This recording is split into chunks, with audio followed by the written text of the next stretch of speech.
Creative ইন্ডাস্ট্রিজের গোডাউনে নতুন একটা বিজনেসের আইডিয়া নিয়ে। তো দর্শক বন্ধু, প্রথমেই বলে দিই আমাদের যে অফিসের লোকেশন আছে এটা কিন্তু শিলিগুড়ি হায়দারপাড়া মার্কেট কমপ্লেক্সের ঠিক অপোজিট গলিতেই কিন্তু আমাদের অফিস আছে। তো দর্শক বন্ধু, আমি আজকে আপনাদের এমন একটি বিজনেসের ব্যাপারে বলবো যেটা কিন্তু প্রতিদিন আমরা বাড়িতে ব্যবহার করি, বাড়ি ছাড়া যে কোনো হোটেলে রেস্টুরেন্টে সব জায়গায় কিন্তু এটার ব্যবহার করে থাকি। আর এই একটা বিজনেস যেটা কিন্তু আপনারা 12 মাসই চালাতে পারবেন, মানে কোনো মাসেও এরকম নেই যে আপনাকে মেশিনটা নিয়ে বসে থাকতে হবে। তো মেশিনগুলো দেখতেই পাচ্ছেন, এটা কিন্তু ডিটারজেন্ট পাউডার মেশিন।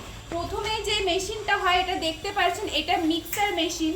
তারপরে এরপরে আসে হচ্ছে আপনার একটা ব্যান্ড সিলার মেশিন, তারপরে স্ক্রিনিং মেশিন, মানে 3টা সেটআপ দিয়ে কিন্তু মেশিন শুরু হয়। আর এটা যে দেখতে পাচ্ছেন এটা কিন্তু কেজ মিল, মানে fully automatic cage mill machine. আপনারা 3টা মেশিন নিয়ে কিন্তু বাড়িতে বসে বিজনেসটা শুরু করে নিতে পারবেন। আপনাদের যদি মানে বিজনেসটা যদি ভালো লেগে থাকে তাহলে স্ক্রিনে নাম্বার আছে, নাম্বারে কল করুন, আমরা আপনাকে আরো ভালো করে গাইড করে দিব। ধন্যবাদ।